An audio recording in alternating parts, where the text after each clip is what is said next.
Let's go straight into the Bitcoin. Let's talk about what's going on.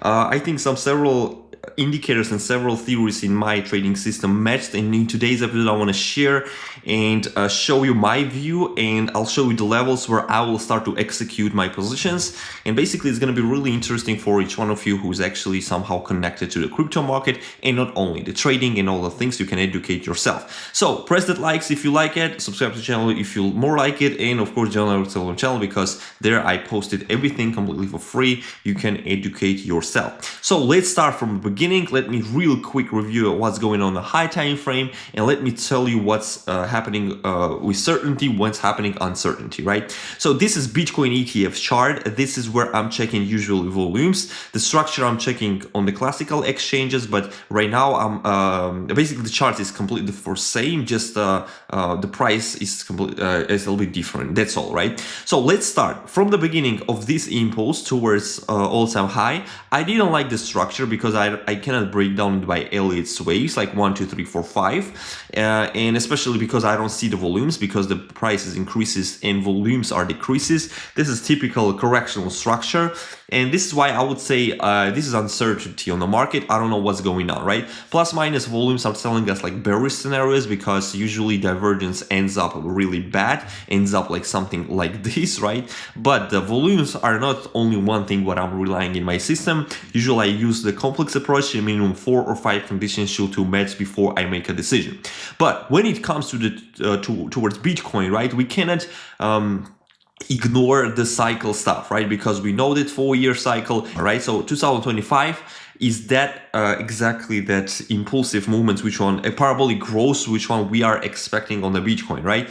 So because of that, we can say one more thing, that usually at the end of the cycles, it's not only about the parabolic growth, sorry, it's more about where the cycles ends, right? And usually end of the 25, it's going to be the time where we are considering end of the cycles. Every time it happens usually from November towards December. So October, November, December, Q4 or 2025, that's where we are expecting reversal, major reversal on the Bitcoin, right? But that's also not panacea. We just keep in mind that scenario. But because we have cycle stuff, I cannot rely just on the technical stuff. So this is why I'm trying to add this stuff, the technicals plus cycle stuff. So this is why today we are not going to talk about the global reversal, because I don't see any confirmations for global reversal that the bear market begins or something like that. That we can start from October, right? November, December, that's time where we can basically say that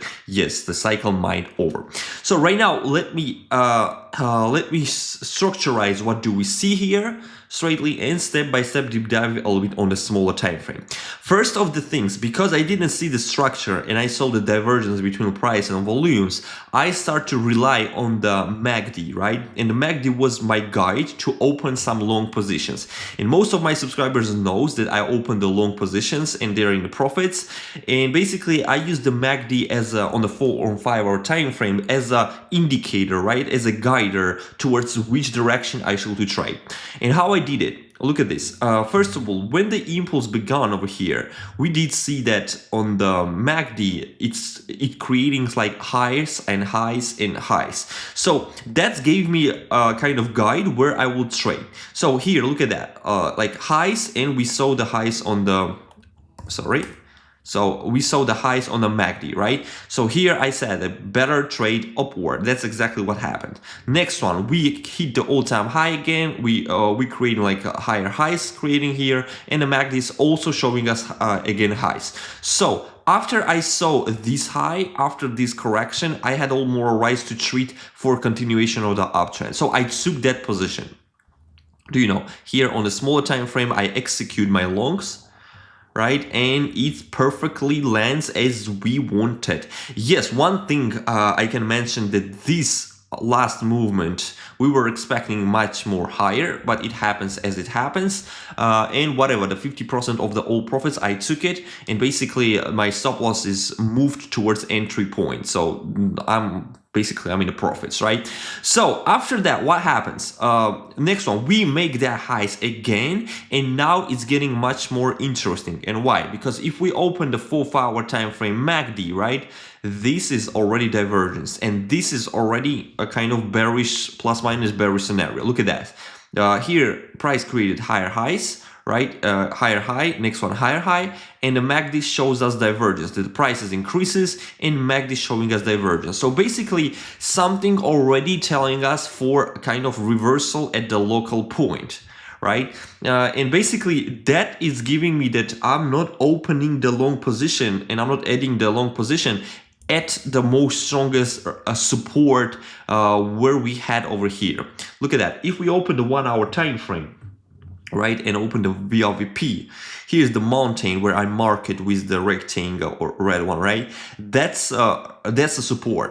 And after this flashy movement over here, right, if the price didn't continue, I said, right, then we have a last support here, right? This is very strong support, and from here, if the price is not gonna bounce, most likely we are going land towards at least lower range, right? And that's exactly happened. In previous videos, I was mentioning that I don't believe that this resistance will hold and will continue, right? Everything is possible, I said, but I'm still expecting more breakout lower, and that's exactly happened because we break this very strong support.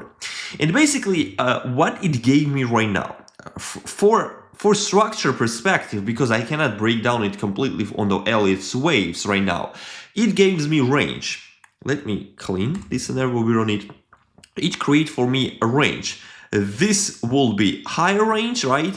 And we have to treat this as a support, as a first bounce, as a next really strong support once again. So basically my interesting zone from where I would like to start, accumulate some longs and execute my long position is again the same area, around $112,000. But of course, that's not panacea. It's not means that I'm gonna straightly, if the price hits here, I straightly will execute my longs. That's not true. First of all, we observe the market exactly at that point. Yes, that's a really strong support because that's like kind of imbalance zone, right? And we just maybe come back towards that imbalance, retest it once again, and we can go higher, right? But I don't want to bet straightly on that one. So we need to see more confirmations at the lower range, such as divergent things, such as volumes start to increase, splash of volumes at the target zone, and blah blah blah, and all of the things, right? But if we don't see that,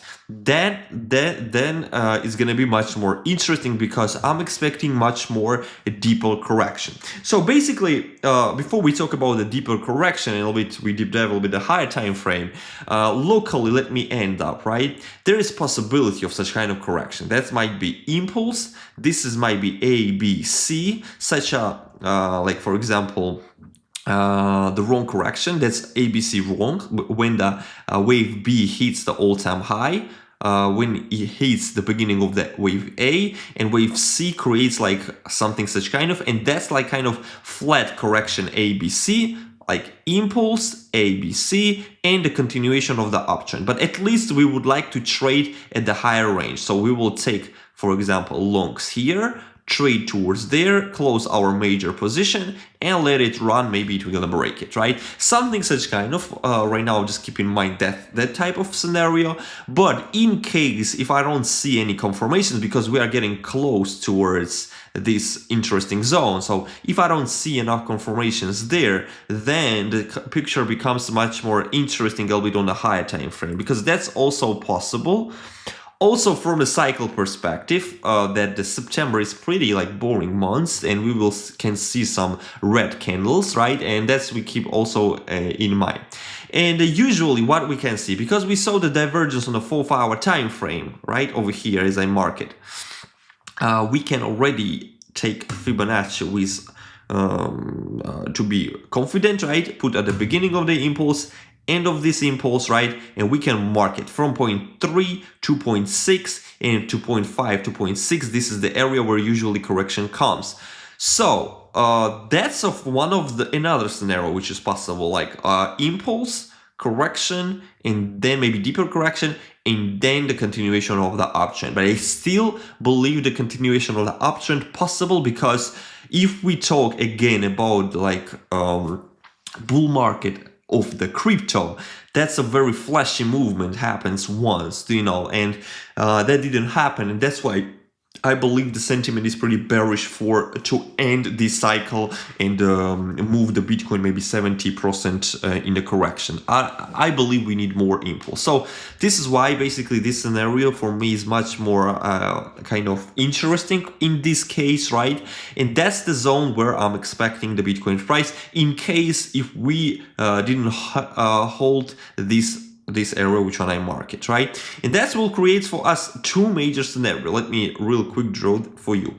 First of the scenario, or we are seeing like impulse correction deeper and then continuation of the uptrend, or another scenario is from this level we will see the continuation of the uptrend. So it's all depends on how the market needs. If the market needs to go a little bit deeper correction, it will do so, right? So we are not in control of that. We can just react when the price will come to our interesting zone. So basically I shared with you all my interesting zones. That's from where I would like to execute more long positions, right? And maybe add some more longs, right? First of all is that this zone. So let me show you that on the classical chart. The classical charts, that will be 112K, right, around this area.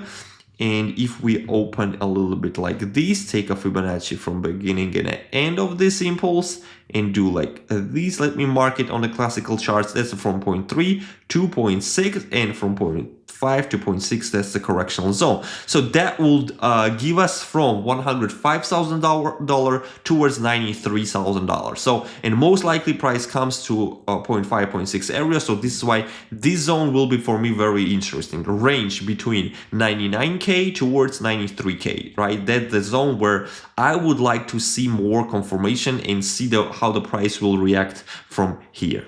So basically this is what I think about the market from current standpoint. If you like my analysis, if you like the way how I look at the charts, you can subscribe to the channel, press that likes, and join our Telegram channel. So see you in the next, and bye bye.